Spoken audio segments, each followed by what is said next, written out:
When you're in a small talk conversation in English, how can you be sure that your answers to common small talk questions are just right?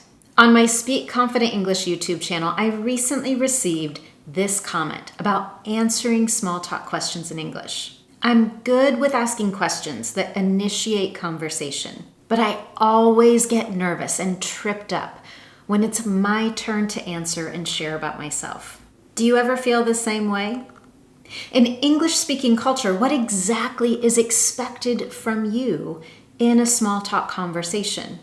And how do you find the right balance between adding the appropriate amount of detail without saying too much? I've got answers to those questions for you coming right up.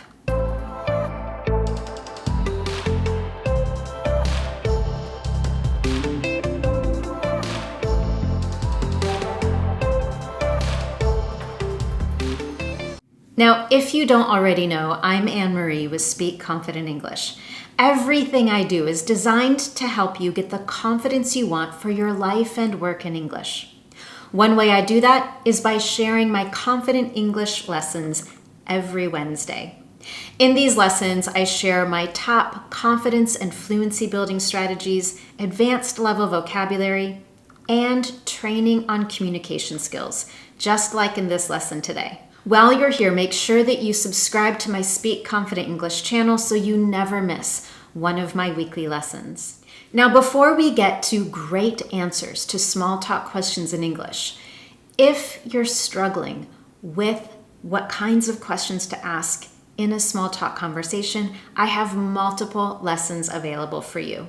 In fact, my lessons on English small talk questions are some of my most popular lessons here on YouTube. I'll share links to several of them in the notes below. But for today, let's shift our focus to the answers. How do you give great answers to small talk questions in English? When it comes to having a successful small talk conversation in English, there are 3 key questions you need to consider. Number 1, what is expected of you in the conversation based on who you're speaking to and the situation you're in? Consideration number 2, how much do you share in a small talk conversation? How can you be sure to give just the right amount of detail, not saying too much and not saying too little? And consideration number 3, how do you find ideas of what to say so that you don't feel stuck in the middle of the conversation? Let's walk through each of those considerations with key strategies, important know-how, and example answers to common small talk questions in English, so that by the end of this lesson today, you have absolute clarity on how to respond successfully to small talk questions in English. So let's start at the beginning. What exactly is expected of you in a small talk conversation? This is an ideal time to remember that language is culture. In English-speaking culture, small talk is a form of politeness. It's an opportunity to recognize the humanity of someone else. Small talk is also a way to establish a connection with others. It allows us to tiptoe into a deeper relationship or a deeper conversation if there's a connection. And last but not least, small talk is a quick conversation with back and forth or give and take. In other words, I ask you a question, you give me a quick answer, you ask me a question, I give you a quick answer, and we go back and forth. No one dominates the conversation. And this leads me to what small talk is not. Small talk is not a profound or lengthy conversation. There's no expectation that you have a long story prepared, and you don't need to worry about having advanced level grammar structures or high level vocabulary. Small talk is simple, quick, and easy conversation. And of course, small talk is typically a conversation we have with people we don't know very well. For example, a colleague that you see at the office regularly, but you don't have a close relationship with. It may be a professional peer at a networking event, or a neighbor who lives down the street. Or small talk might be a polite conversation with an absolute stranger, someone that you're never going to see again. For example, a woman at the checkout counter in a grocery store, your Uber driver, a dental hygienist, or someone you're sitting next to on a 3-hour flight. So with all of that in mind, here are 4 things you need to know about what is expected of you in a small talk conversation in English. Number 1, it's expected that you are present in the conversation and that you're polite. That means no looking at your phone or trying to ignore the other person. Number 2, it's expected that you give and take. This means to have a quick exchange of question and answer. No one is dominating. No one is giving lengthy stories. And preferably, no one is giving one-word answers. The 3rd expectation is that you listen carefully to help you find connections. And finally, the 4th expectation is that you are prepared to share something about yourself.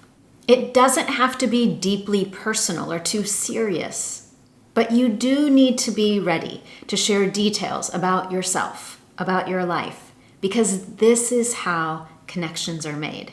Before we get into talking about how much should you really say in a small talk conversation, let me give you a quick example of a real small talk conversation I had recently that demonstrates these expectations. And in this example, I'm actually going to use a question that I recommend in my lesson titled Easy Social Small Talk Questions. This small talk conversation happened just a few days ago when I returned home from a trip. I got into a car and said to the driver, "It's rush hour in DC right now, which I know is always super stressful. How's your day going so far?" With a short, easy response, the driver said, "It's been pretty easy, but I've had a lot of airport trips. Are you coming to DC for a visit or are you coming home?" My quick response, "Coming home. I was just out of town for a few days to visit family, but I'm glad to be home. What about you? Are you a DC native?" And his response to that, "Actually, I'm from Mongolia, but I've been living here in DC for the last 7 years." Let me stop here with that example. Do you notice that every response was short and simple? And every response ended with a question for the other person. There was clear, polite back and forth happening. And each question asked was related to what had been previously said, demonstrating that each of us was listening to the other person carefully. As you probably noticed, there were also a few personal details. Nothing too serious. However, in my answers, I shared that I was coming home to DC and I had recently been traveling to see family. In a moment, we're going to come back to this conversation because after those first initial small talk questions, I had a choice to make. I could either bring the conversation to a polite close and spend the rest of the time in the car on my phone checking email, or I could continue the conversation. But for now, this is the perfect time to transition to the second key consideration we talked about earlier. How much information should you share with the person you're speaking to? What is too much and what is not enough?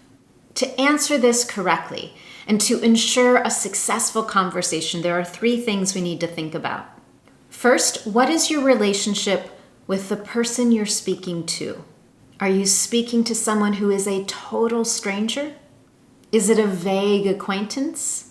Or is it a coworker that you see daily but don't know very well? The second thing you want to think about when determining how much to share is the specific situation or context that you're in. Is it a random conversation in the middle of a busy street or during a busy time at the grocery store? Or are you at a networking event trying to build a relationship? Are you just passing time, using small talk as a form of entertainment, for example, just before a business meeting starts? And the third thing to think about when determining how much to share is how much time are you going to have with this person? Are you just passing by someone you kind of know on the street?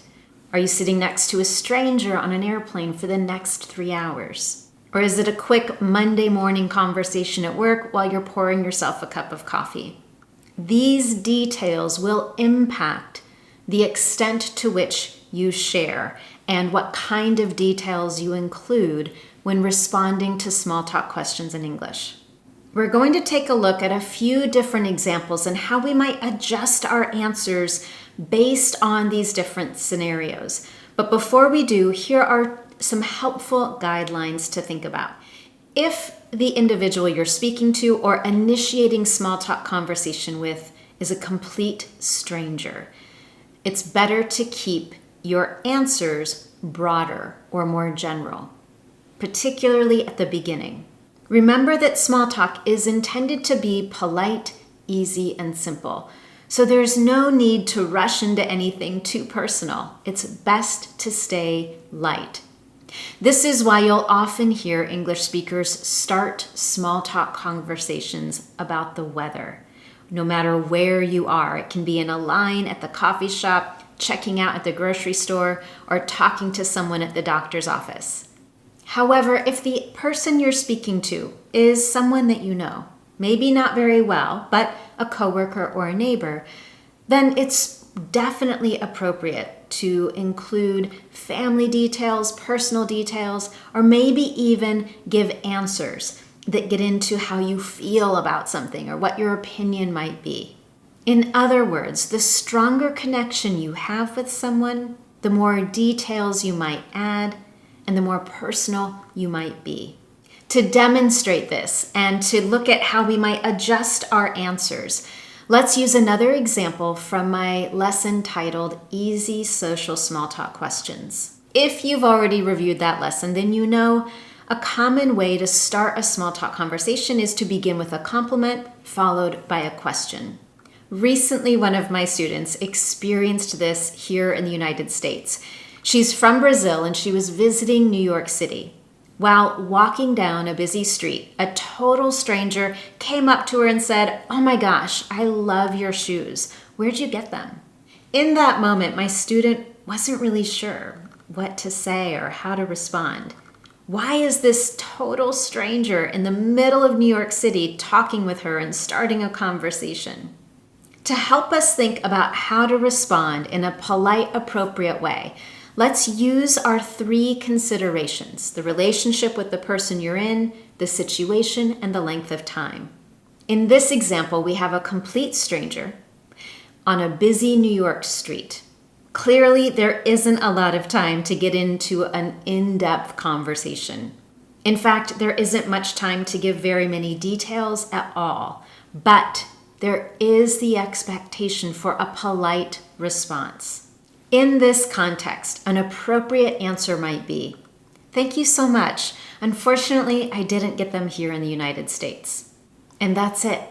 At that point, the light might change to green, everybody starts walking, and there's really not an opportunity to ask another question or have any sort of back and forth. However, a small talk conversation did happen. It was easy, simple, and polite. Now, let's change this scene just a little bit. This time you're at work, making coffee on Monday morning in the break room. One of your coworkers walks in and says exactly the same thing. "Oh my gosh, I love your shoes. Where'd you get them?"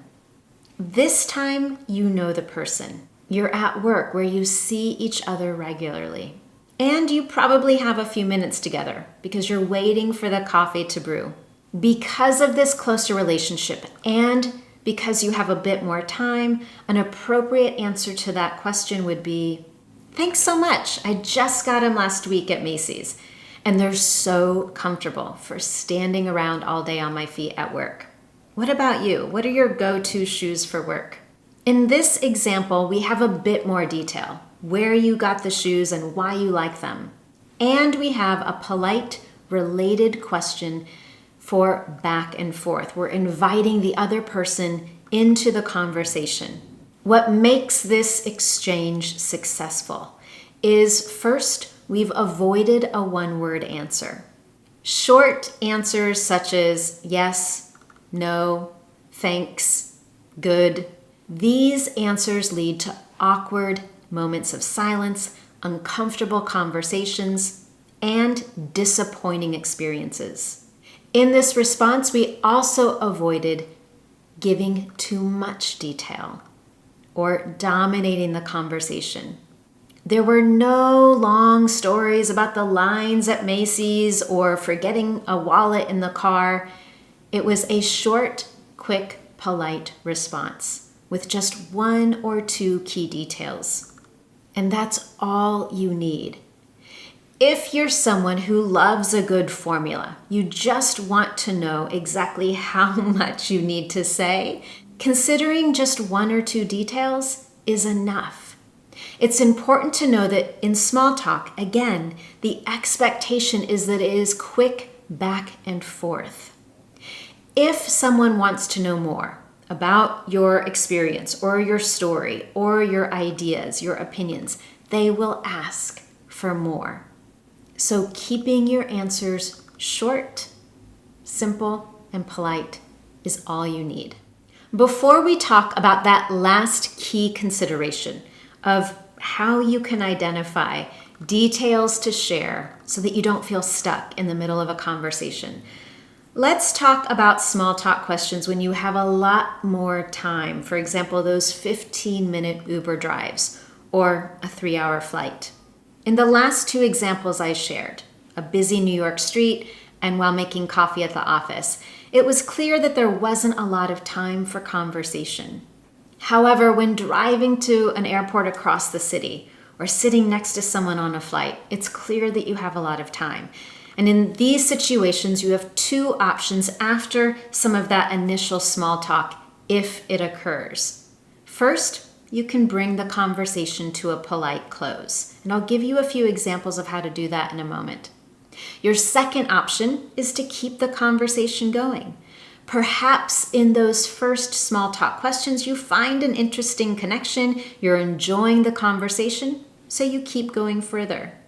At the beginning of this lesson today, I shared a recent example I had of a conversation on my way home after arriving in DC. The Uber driver had just shared that he was originally from Mongolia, but had been living in DC for the last 7 years. If I had wanted to bring that conversation to a close, here are a few polite phrases I could use to do that. Wow, that's really interesting. I hope that you've enjoyed being here in DC. If you don't mind, I'm going to take the last few minutes to catch up on my work email because I missed quite a bit while I was on the flight. Or if you're sitting next to someone on an airplane, after the first few minutes of a small talk conversation, you might want to go back to your book or just listen to some music. That's usually what I like to do. So here's some ways I bring those conversations to a close. I hope you have fun visiting your family. If you don't mind, I'm going to try to get a nap for the remainder of the flight. I had to get up super early today. And then from there, you can put on your headphones, close your eyes, and not worry about continuing the conversation. A third polite option to close a conversation would be, "It sounds like you had a great time on your vacation. I'm glad to hear it. Well, if you don't mind, I'm going to get back to my book. I don't get a lot of free time to myself, so I relish these opportunities on flights to get into a good novel." And from there, you can get your book out and get back to reading. However, as I said, if you found a connection and you want to keep the conversation going, you can certainly do that by asking continued small talk questions. And as those connections get stronger, the questions you ask might get a bit more personal or more in-depth. And now our third key consideration for how to give great answers to small talk questions in English is, how exactly do you get ideas for what to say so that you don't feel stuck? I have 3 quick tips for you on this one. Number 1, use question words. Number 2, share bite-sized information. And number 3, add hooks with conjunctions to expand. Let's take a look at each of those a bit more in depth. With tip number 1, use question words. Those are WH and H words such as who, what, when, where, why, how many, how often, how long, and so on. When someone asks you a small talk question, for example, if your neighbor says, "Your garden looks beautiful. What's your secret to growing healthy plants?" A response could be, "Thanks so much. I guess I've always had a bit of a green thumb. When I was growing up, my family had a big garden. One thing I learned is to never overwater your plants." What about you? Are you a gardener? Similarly, if someone asks you about what you do for fun in your free time, a response might be, "Well, I don't get a whole lot of time to myself, but when I do, I try to stay offline. For the last few years, I've been learning to paint." What about you? What do you do when you have time? In each of these examples, I'm sharing just 1 or 2 key details in the answer, and I'm finishing with a question. And this brings me to tip number 3. Add a hook with conjunctions to expand. A hook is something you say to keep someone's attention. It's what you say to engage someone or to keep them listening to you. And conjunctions are words such as because, so, and, since, for, but. When we use these, it helps us to add that next detail into the sentence. For example, if someone asks you how you're doing, you can avoid a one-word answer by using a conjunction in one of these example sentence starters. My day's been great because. I'm doing pretty well since. It's been a little difficult because. It's going great, thanks. I'm looking forward to it and it could be better, but. With each of those, it's clear that more information should follow those conjunctions. When we use them, it helps us to add those important details. If we review the last 2 example answers I shared with you, you'll notice I used conjunctions in both. In the first one about growing healthy plants, I used because. I guess I have a bit of a green thumb because, and then I continued with my details. In the second one, I said, well, I don't have a lot of free time to myself, so, and then once again, I continued with my detail. When it comes to providing great answers to small talk questions in English and having a successful conversation, here are the 4 key things I want you to remember from today's lesson. Small talk is polite, easy, quick conversation. While you're having the conversation, it's important to reflect on the relationship you have with the individual, how much time you have together, and the situation you're in. It's important to keep your answers detailed but brief. 1 to 2 details is more than enough. And if someone wants to know more, they'll ask. Lastly, you can activate ideas and avoid getting stuck by using question words to help you and use conjunctions to expand your answer. With that, you have everything you need to know about what is expected of you and how to have fantastic small talk conversations in English. If you found this lesson helpful to you today, I would love to know. You can tell me in 2 simple ways. Number 1, give this lesson a thumbs up here on YouTube. And number 2, subscribe to this channel so you don't miss my future lessons. Thank you so much for joining me today, and I look forward to seeing you next time.